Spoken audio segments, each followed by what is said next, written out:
Shalom dan selamat bertemu kepada semua jemaat yang saya kasihi di dalam nama Tuhan Yesus Kristus. Kita bersyukur karena pada hari ini kita dapat beribadah di rumah kita masing-masing. Hari ini saya berada di Sabate Resort Ranau. Kita buat rekaman khotbah ini pada waktu kita semua PCC dan staff mengadakan retreat. Sebelum kita mendengar firman Tuhan, mari kita berdoa. Bapa di surga, kami datang pada Tuhan dan bersyukur untuk waktu dan kebersamaan pada hari ini. Dan kami berdoa untuk firman-Mu yang sebentar kami akan pelajari. Kiranya Engkau memberkati, karena menguatkan, agar firman-Mu ini benar-benar menjadi bahagian dalam hidup kami. Dalam nama Yesus kami berdoa. Amin. Jemaat yang saya kasih dalam nama Tuhan Yesus Kristus, seperti yang saya katakan pada minggu lalu, bahwa bermula pada minggu lalu dan 3 minggu ke depan ini, kita akan berkhotbah tentang visi paroki kita. Pada minggu lalu kita telah belajar visi paroki yang pertama, yaitu kita ingin menjadikan paroki kita jadi sebuah gereja sel yang aktif. Dan pada hari ini kita mau belajar visi kita yang kedua, yaitu pujian penyembahan yang hidup dan bersemangat. Saya ambil petikannya dalam Yohanes pasal 4 ayat yang ke-23. Firman Tuhan berkata seperti ini. Tetapi saatnya akan datang dan sudah tiba sekarang, bahwa penyembah-penyembah yang benar akan menyembah Bapa dalam roh dan kebenaran, sebab Bapa mengkehendaki penyembah-penyembah demikian.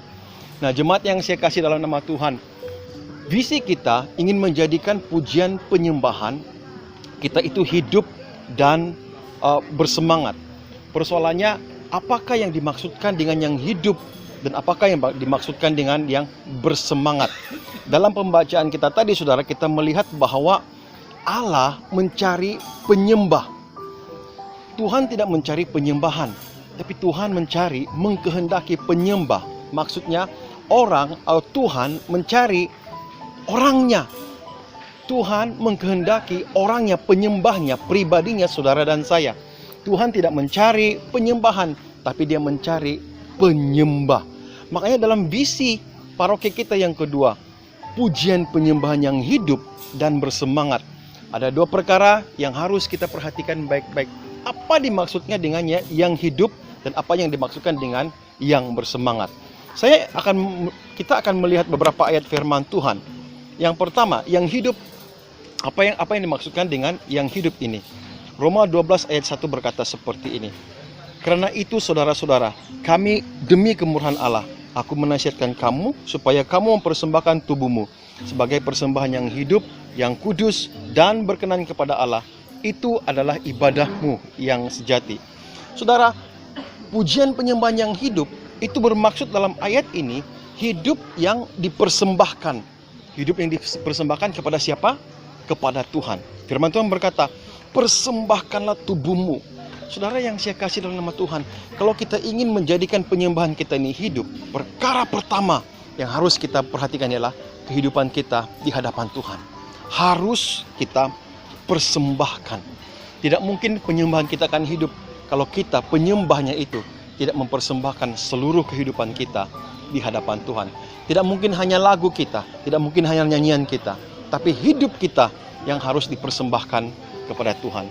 Kemudian Efesus pasal 5 ayat 1 berkata, sebab itu jadilah penurut-penurut Allah, seperti anak-anak yang kekasih, dan hiduplah dalam kasih, sebagaimana Kristus Yesus juga telah mengasihi kamu dan telah menyerahkan dirinya untuk kita sebagai persembahan dan korban yang harum bagi Allah. 2 perkara yang kita belajar melalui ayat ini. Apa maksud yang hidup? Yang hidup maksudnya seorang penyembah harus hidup di dalam kasih. Hidup di dalam kasih ini, menurut ayat ini, kita mengambil contoh dan teladan yang dilakukan oleh Yesus Kristus sendiri. Ayat ini menjelaskan kepada kita bahwa Yesus menyerahkan hidupnya sebagai korban yang harum. Saudara boleh bayangkan bagaimana hidup kita ini seperti sebuah nyanyian. Hidup kita ini seperti sebuah korban persembahan yang kita persembahkan itu untuk Tuhan. Makanya, saudara yang sekasih, pujian penyembahan yang hidup adalah hidup yang dipersembahkan sebagai korban persembahan bagi Tuhan dan bagi jemaatnya.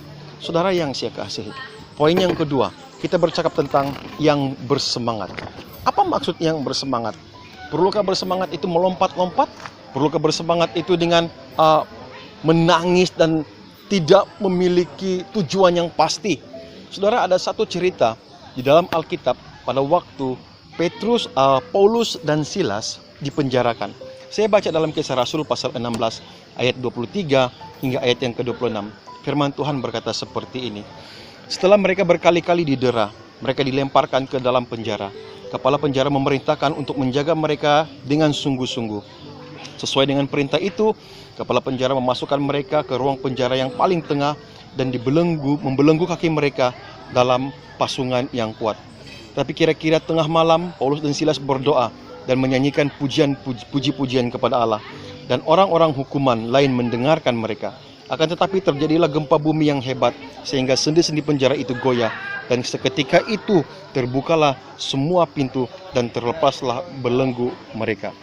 Nah, jemaat yang saya kasih dalam nama Tuhan Yesus Kristus, yang bersemangat, apa maksud yang bersemangat? Bagaimana pujian penyembahan itu boleh bersemangat? Saudara, pujian penyembahan itu bersemangat apabila dia tidak dipengaruhi oleh situasi. Paulus dan Silas dipenjarakan dalam keadaan yang sakit, dalam keadaan yang menderita.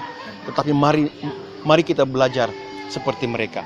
Mereka masih boleh mempersembahkan pujian, mempersembahkan nyanyian, tidak dipengaruhi oleh situasi, tidak dipengaruhi oleh kesakitan.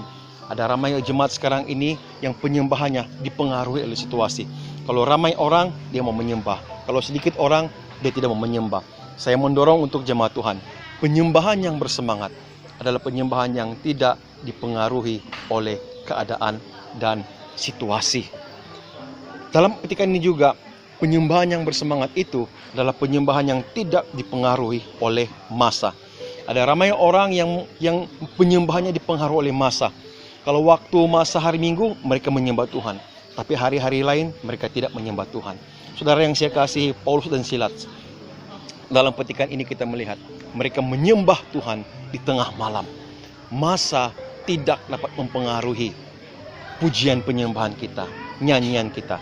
Dan saya mendorong untuk semua jemaat Tuhan, mari jangan hanya menyembah Tuhan di hari Minggu, tapi hari-hari yang lain kita tidak menyembah Tuhan. Dan saya mendorong untuk semua jemaat, mari persembahkan penyembahanmu yang tidak dipengaruhi oleh situasi, masa, dan seterusnya. Tidak ada sifat malu dalam penyembahan, saudara. Saudara, saya dalam recording khotbah ini, di sekeliling saya ada ramai orang. Dan di tepi saya ada sebuah restoran, dan ada ramai orang yang lalu lalang di tempat ini. Perlukah saya ada perasaan malu untuk membuat recording ini, saudara? Kalau saya lakukan ini untuk Kristus, saya tidak ada perasaan malu. Saudara yang saya kasihi, Paulus dan Silas, sewaktu mereka memuji, menyembah Tuhan, mereka berada di dalam penjara. Dan ayat firman Tuhan ini berkata bahwa semua orang mendengar penyembahan mereka sewaktu mereka berada di dalam penjara. Mereka ada pilihan, saudara. Mereka mau terus menyanyi Tuhan, atau mereka hanya menyanyikan lagu itu dalam hati, karena mereka mungkin boleh dipengaruhi oleh perasaan malu. Tetapi mari kita belajar seperti Paulus dan Silas, yang semangat penyembahan mereka tidak ada perasaan malu. Sekarang ini, saudara, ada ramai jemaat yang malu mengangkat tangan, malu memuji Tuhan. Tapi kalau di padang bola, kalau angkat tangan bila pasukan mereka menjaringkan gol, dia ada rasa malu. Tapi kalau di gereja, malu. Saudara, dengar sini baik-baik, saudara. Penyembahan yang bersemangat itu adalah penyembahan yang tidak ada rasa malu. Kalau itu kita lakukan untuk Tuhan kita, Yesus Kristus. Saudara yang saya kasih dalam nama Tuhan Yesus, ada satu ayat dalam Efesus berkata seperti ini. Janganlah kamu mabuk oleh anggur, karena anggur menimbulkan hawa nafsu. Tapi hendaklah kamu penuh dengan roh, dan berkata-katalah seorang kepada yang lain dalam mazmur, kidung puji-pujian, dan nyanyian rohani. Bernyanyi dan bersoraklah bagi Tuhan dengan segenap hati. Saudara, pujian penyembahan yang bersemangat itu adalah seorang pemuji, penyembah yang dipenuhi oleh roh. Roh yang datang daripada Tuhan, bukan roh kemabukan. Ada ramai pelayan-pelayan Tuhan yang berkata dia pelayanan Tuhan, tapi dia mabuk oleh anggur. Saya mendorong untuk semua jemaat Tuhan. Firman Tuhan berkata, jangan kamu mabuk oleh anggur, tetapi penuh dengan roh. Dan dikatakan lagi, bernyanyi dan bersoraklah bagi Tuhan dengan segenap hati.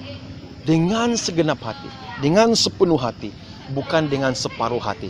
Inilah seorang penyembah yang bersemangat.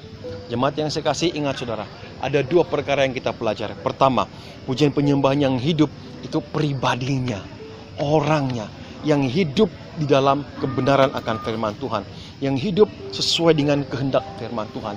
Dan yang bersemangat adalah penyembahan yang tidak ada rasa malu, yang tidak dipengaruhi oleh situasi, dan dipenuhi oleh roh.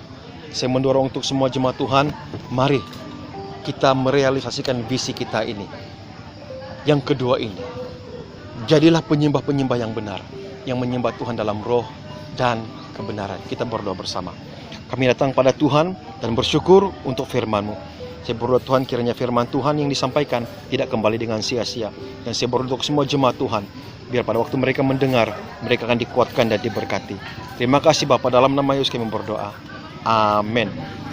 Terima kasih kepada semua yang mendengar firman Tuhan dan melakukannya. Terpujilah nama Tuhan, Tuhan memberkati.